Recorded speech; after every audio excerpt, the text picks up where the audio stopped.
জনাইছো আজি ৰাতিপুৱাৰ প্ৰথমটো ব্ৰেকিং নিউজ যদি সাহস আছে জুবিন গাৰ্গৰ হত্যাকাৰীৰ নাম ৰাজহুৱা কৰক এবাৰ মুখ্যমন্ত্ৰীক অপেন চ্যালেঞ্জ গৌৰৱ গগৈৰ এক ডাঙৰ খবৰ জনাইছো সমগ্ৰ ৰাজ্যবাসীক জুবিন গাৰ্গৰ হত্যাকাৰীৰ নাম ৰাজহুৱা কৰক আৰু মুখ্যমন্ত্ৰীক এবাৰ চ্যালেঞ্জ দিছে গৌৰৱ গগৈয়ে জুবিন গাৰ্গৰ হত্যাৰ ষড়যন্ত্ৰকাৰীৰ নাম ৰাজহুৱা কৰাৰ দাবী গৌৰৱ গগৈৰ আৰু কোনে হত্যা কৰিছিল আমাৰ হিয়াৰ আমঠু জুবিন গাৰ্গক তাক লৈ প্ৰশ্ন কৰিছে গৌৰৱ গগৈয়ে যদি সাহস আছে তেন্তে প্ৰত্যাহ্বান গ্ৰহণ কৰক কোনো কাৰণতে জুবিন গাৰ্গৰ হত্যাকাৰী বাছি যাব নোৱাৰিব আৰু জুবিন গাৰ্গে ন্যায় পাবই লাগিব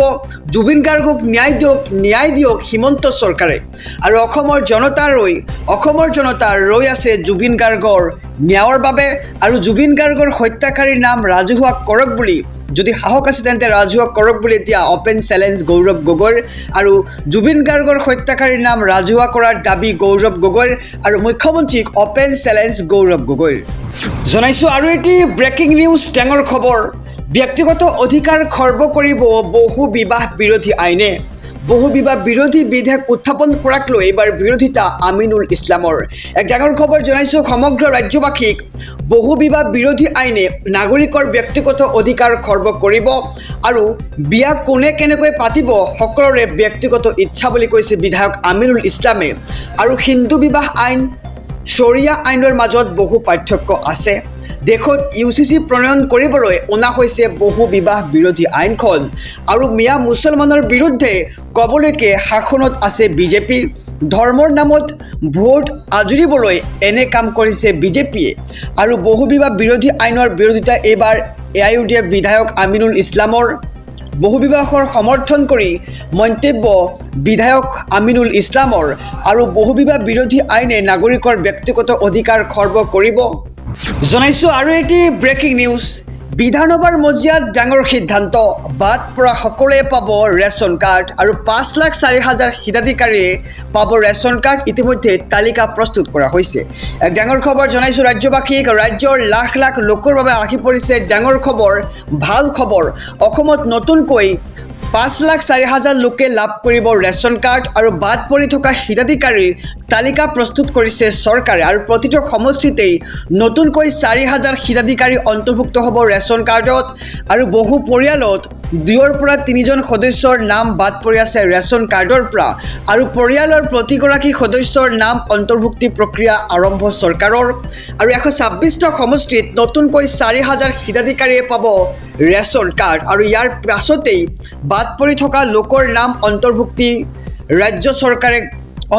বাবে ৰাজ্য চৰকাৰে কৰিছে চিন্তা আৰু কেন্দ্ৰীয় চৰকাৰৰ পৰা এই ক্ষেত্ৰত বিচৰা হৈছে অনুমতি আৰু যোৱা বছৰ নতুন 40 লাখ লোকে লাভ কৰিছিল ৰেচন কাৰ্ড আৰু এই বছৰৰ আৰম্ভণিত অন্তৰ্ভুক্ত হ'ল 19,55,000 নতুন হিতাধিকাৰী আৰু ইয়াৰ মাজত বাদ পৰি থকা হিতাধিকাৰীক বাছি উলিওৱা হৈছে আৰু বিধানসভাত ডাঙৰ ঘোষণা মন্ত্ৰী কৌশিক ৰয়ৰ আৰু ৰাজ্যৰ লাখ লাখ লোকৰ বাবে আহি পৰিছে ভাল খবৰ এক ডাঙৰ খবৰ অসমত নতুনকৈ 5,04,000 লোকে পাব ৰেচন কাৰ্ড আৰু বাদ পৰি থকা হিতাধিকাৰীৰ তালিকা প্ৰস্তুত কৰিছে চৰকাৰে আহিছো অন্য এক খবৰৰ মাজলৈ খিলঞ্জীয়াৰ অস্তিত্বক লৈ শংকাত প্ৰদ্যুৎ মাণিক্য আৰু NDAৰ সমৰ্থিত টিপ্ৰামথাৰ মুৰব্বীৰ হুংকাৰ আৰু সমগ্ৰ ত্ৰিপুৰাৰ ভূমিয়ে আমাৰ ৰাজনীতি কৰিলে একো লাভ নহ'ব আৰু টিপ্ৰামথাৰ উদ্যোগত আজি বিশাল গণসমাৱেশ আৰু SIRৰ বিৰোধিতা কৰিছে প্ৰদ্যুৎ মাণিক্য দেৱবৰ্মনে আৰু উত্তৰ পূবৰ খিলঞ্জীয়াৰ বাবেও মাত মাতি আছে প্ৰদ্যুৎ মাণিক্যই আৰু NDAৰ বাবে ডাঙৰ ভাবুকি আনিব নেকি প্ৰদ্যুৎ মাণিক্য দেৱবৰ্মনে তাক লৈ প্ৰশ্ন উত্থাপিত হৈছে আৰু খিলঞ্জীয়াৰ অস্তিত্বক লৈ শংকাত এইবাৰ প্ৰদ্যুৎ মাণিক্য NDAৰ সমৰ্থিত টিপ্ৰামথাৰ মুৰব্বীৰ হুংকাৰ আৰু সমগ্ৰ ত্ৰিপুৰাৰ ভূমিয়ে আমাৰ বুলি কৈছে আৰু ৰাজনীতি কৰিলে একো লাভ নাই টিপ্ৰামথাৰ উদ্যোগত আজি বিশাল গণসমাৱেশ জনাইছো আৰু এটি ব্ৰেকিং নিউজ অহা 3 ডিচেম্বৰত খানাপাৰাত হ'ব পুনৰ বৃহৎ নিযুক্তি মেলা কনষ্টেবল কামাণ্ডো SI ASI পৰ্যায়ত হ'ব ব্যাপক নিযুক্তি আৰু পৰৱৰ্তী পৰ্যায়ত ADRত উত্তীৰ্ণ প্ৰাৰ্থীক দিয়া হ'ব নিযুক্তি আৰু 28 নৱেম্বৰৰ পৰা মেট্ৰিক পৰীক্ষাৰ্থীয়ে লাভ কৰিব 300 টকা আৰু এই টকাৰে তেওঁলোকক জলপানী দিয়াৰ ব্যৱস্থা কৰিছে চৰকাৰে আৰু শীঘ্ৰেই বিটিআৰত মহিলা হিতাধিকাৰীয়ে লাভ কৰিব অৰুণোদয় আঁচনিৰ ধন আৰু সামাজিক মাধ্যমত লাইভ যোগে ঘোষণা ৰাজ্যৰ মুখ্যমন্ত্ৰী ডক্টৰ হিমন্ত বিশ্ব শৰ্মাৰ আৰু অসম আৰক্ষীত চাকৰিৰ বাবে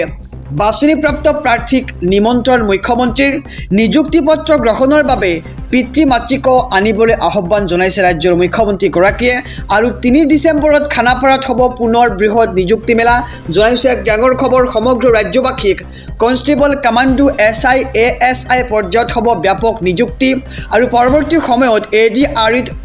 ADRত উত্তীৰ্ণ প্ৰাৰ্থীক দিয়া হ'ব নিযুক্তি আৰু ইয়াৰ সমান্তৰালকৈ 28 নৱেম্বৰৰ পৰা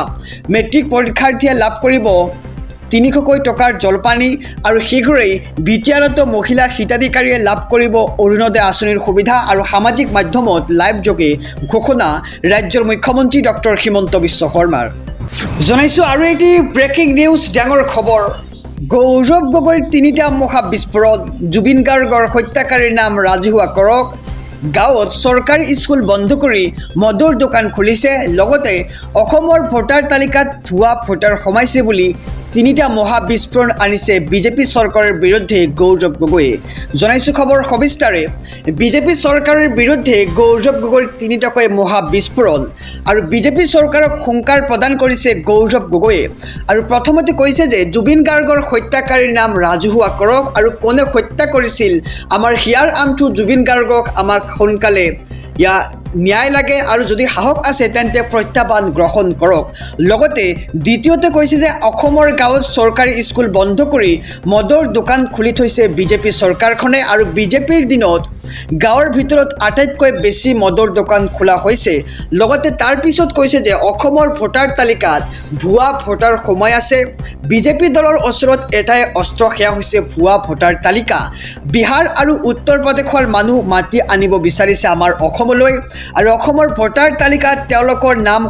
সোমোৱাব বিচাৰিছে আৰু অসমৰ ভৱিষ্যত অসমৰ ৰাইজৰ হাতত থাকিব লাগিব বুলি এক প্ৰকাৰ মন্তব্য গৌৰৱ গগৈৰ আৰু কোনো উত্তৰ প্ৰদেশ আৰু বিহাৰৰ ভোটাৰৰ হাতত নহয় মন্তব্য প্ৰদেশ কংগ্ৰেছৰ সভাপতি গৌৰৱ গগৈৰ আৰু বিজেপি চৰকাৰৰ বিৰুদ্ধে গৌৰৱ গগৈৰ 3টাকৈ মহা বিস্ফোৰণ দেখিবলৈ পোৱা গৈছে আৰু বিজেপি চৰকাৰক হুংকাৰ প্ৰদান কৰিছে গৌৰৱ গগৈয়ে